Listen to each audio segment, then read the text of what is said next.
But anyway, for our food for the soul and food for the spirit today, Darlene, meron akong konting inanda sa inyo. Si-share ko lang ho itong aking nabasa rin. Napakaganda ho. Sabi po niya, meron bang taong nag-betray sa iyo? Sabi Tagalog ng betray. Traidor. Judas! Yun ang baba. Yun yung nasa utak ko kagad. Nang Judas sa inyo, ng traidor sa inyo. Alam mo, sabi niya, silensyo. Stay silent. Kung sino man daw, meron daw taong ng Judas sa inyo, silent. Stay silent.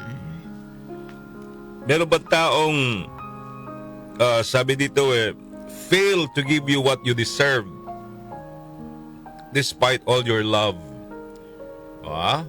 Meron ba taong ganon? Ano bang tawag doon? Someone who failed to give you what you deserve? Ito ba yung taong mga nang, kung tatagalogin natin, sa despite yung buong pagmamahal ang binigay mo, iniwan ka pa rin? O anong tawag doon? Yung Inichapwera ka pa rin. Sabi po niya, stay silent. Okay. Meron bang nanakit sa iyo? Physically, mentally, emotionally? Darlene, sabi niya, shh. Shh. Sabi ni Ate Chinchin, shh. Silent. Tumahimik ka.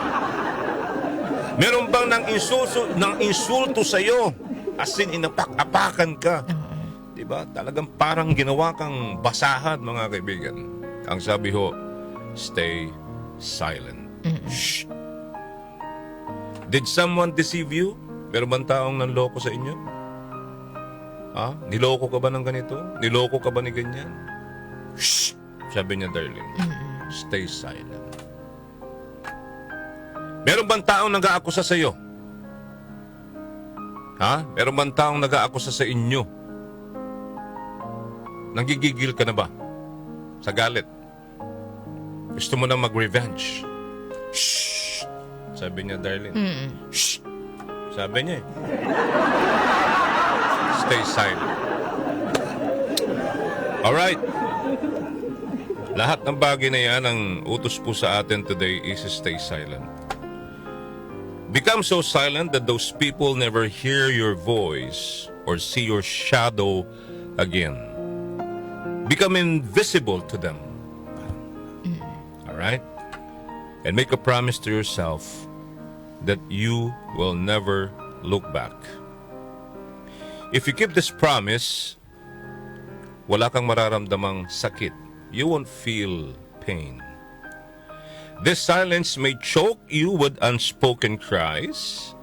Totoo yun, iiyak mo, sakit ng damdamin mo, kalooban mo, but it will leave the other person, what, Darlene? With regret. The truth is, we protest with words because we fear losing. Amen? Amen. But do you know something? The ones who never valued you as a person, the ones who made you feel suffocated with grief, they were never truly yours. Okay? They were never truly yours. So, live for yourself. Love yourself. You have a creator, a great God, an almighty God, a very loving God, a merciful God. Tell Him all your sorrows, pains, desires, and hopes. At sinasabi po, He will take care of everything. Naniniwala ba kayo doon? Amen ba yun? Amen! Amen. Sabi ho sa Romans 12:19, Beloved, never avenge yourselves, but leave it to the wrath of God, for it is written, Vengeance is mine, I will repay, says the Lord. Alright? You pray for them. Do not seek revenge, mga kaibigan. Let God do it for you. Amen ba yun? Amen. Okay, sige. So, alam nyo na ha, silensyo lang. Relax lang. Di ba? Huwag kang magparamdam. 'Di ba? Maging invisible ka sa kanila. Hayaan mo silang tutsain ka. Hayaan mo silang kung ano-anong mga salitang paninira laban sa iyo. Oo. Sasabihin sa iyo about this, about that. Oo. Tsaka on the other hand naman, sa kabilang banda naman partner, no? Kapag may mga plano ka din sa buhay, Wag na wag stay mong- silent ka stay din. silent. Oo. Sinabi yan sa akin ng aking asawa. Correct. Ang sabi sa akin ni Mama Oli before, sabi niya, if you have a plan, or meron kang pinaplano, you have something in mind, that for our success, for the success of yours and the whole family, ang sabi niya, wag na wag mong ipagwawag-wagan. Oo, ipagkakalat. Especially uso ang social media ngayon. Minsan pinupost natin sa social media, which is, Correct. no, alam mo kasi sabi niya, yung mga ill wishes eh. Totoo. May mga tao na ayaw kang umangat.